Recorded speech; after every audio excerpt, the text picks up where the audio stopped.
It's great to be here at Ladies Mile in Queenstown today announcing $24 million in a 10-year interest-free loans through the Housing Infrastructure Fund for infrastructure works that will enable and bring forward about 1,100 new homes to be built here at Ladies Mile 6 years earlier than they otherwise would be. And this is important because we know that Queenstown has an acute housing shortage. There's a lot of demand for housing, not enough being built, and increasing the supply of housing is one of the best things that we could do. Do you think governments, national and Labour, have been slow to realise the severity of the housing problem in this part of the world? Well, I think particularly over the last decade, as Queenstown has become such an engine room for the tourist economy, huge growth pressures. This is the fastest growing district in the country, and Queenstown house prices are now higher than Auckland's. That's really saying something. So I think Queenstown is exceptional, not only in the fact that it's a stunningly beautiful place and the jewel in the crown of our tourist economy, but the same rules don't apply here. You've got the Aspen syndrome here.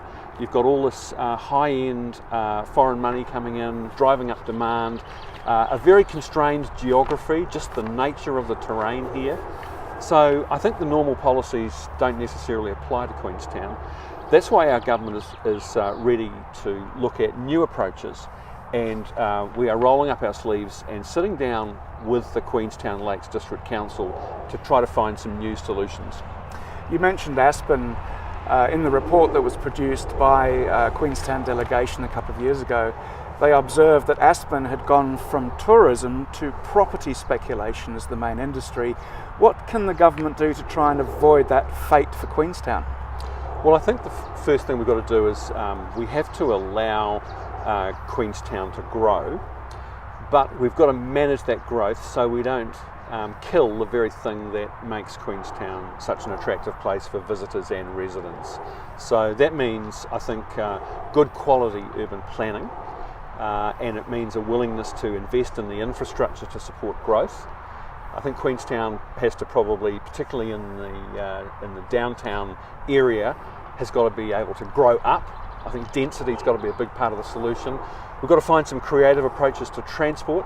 If we allow all this growth to take place, and we assume that people just driving up and down State Highway 6 is going to be enough, then I think we're badly mistaken.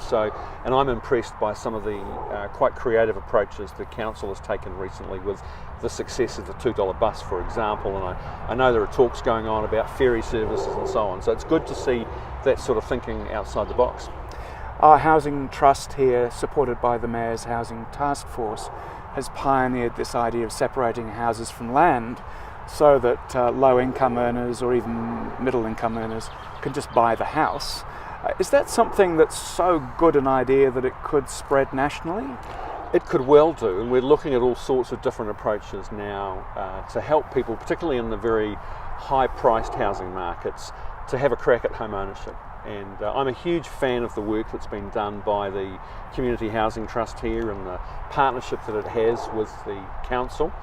I particularly like the proposal that they've developed to have a secondary market for affordable housing. So when you get an affordable home through the work of the trust and the council, you can on-sell it, but only into that secondary market of affordable housing. And I think that in Queenstown, I think that's a great idea. The leasehold ideas I think also worth looking at. At the moment we are developing a policy around shared equity to sit alongside our Kiwi Build program.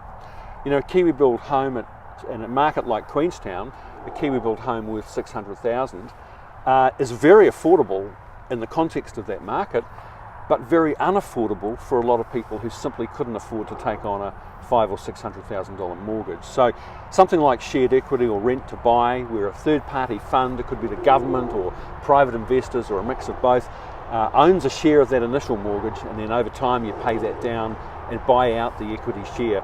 These are the kind of ideas we're looking at. It's such a big challenge, the housing crisis. We've got to be willing to look everywhere for creative solutions.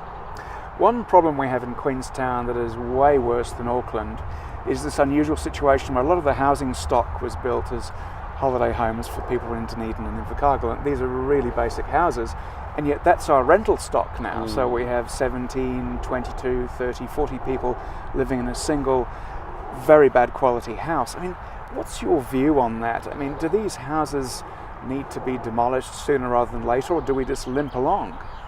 Well, I think the quality of the housing stock, the poor quality of so much of the rental housing stock around New Zealand actually, is a problem that we're grappling with at the moment. And we're about to bring in mandatory minimum standards under the Healthy Homes Guarantee Act that will require all landlords to make sure their properties are insulated and have a modern, efficient, fixed heating source and so on, to ensure that these properties can be maintained in a warm, dry state.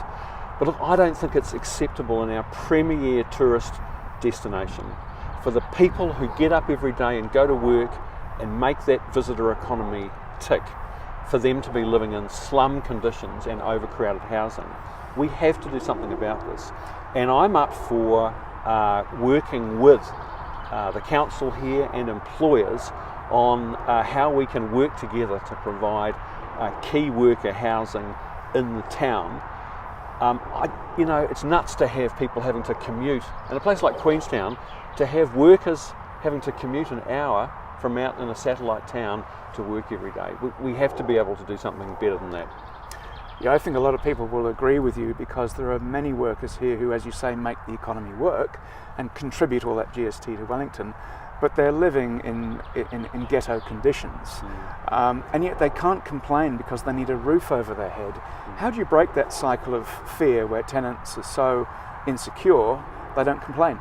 There are two things that we must do about this problem. So one is to modernise the rules for renting. Our tenancy laws are really archaic and out of step with modern New Zealand. And so we are currently consulting on a raft of different reforms that would rebalance the relationship between landlords and tenants, give tenants more security of tenure, for example, so that they are not so afraid of going to the landlord and saying, hey, this window is broken and the weather's coming in and I need you to fix it. At the moment, a lot of tenants, they just will not put their head above the parapet because they're scared they will lose their tenancy. But the other thing is economic. We just have to increase the supply of housing and build more. And it's the shortage of housing and the shortage of rental properties that gives all the bargaining power to landlords and leaves tenants in such a weak position. So, Minister, it feels like you might need to come down here quite often. Are you up for that? I am up for that. I think that Queenstown is an important challenge for us. It's contributing so much to our national economy. It is such a wonderful place, and we've got to make sure that we fix these growth problems so that they don't spoil Queenstown for the residents and the visitors and the rest of New Zealand.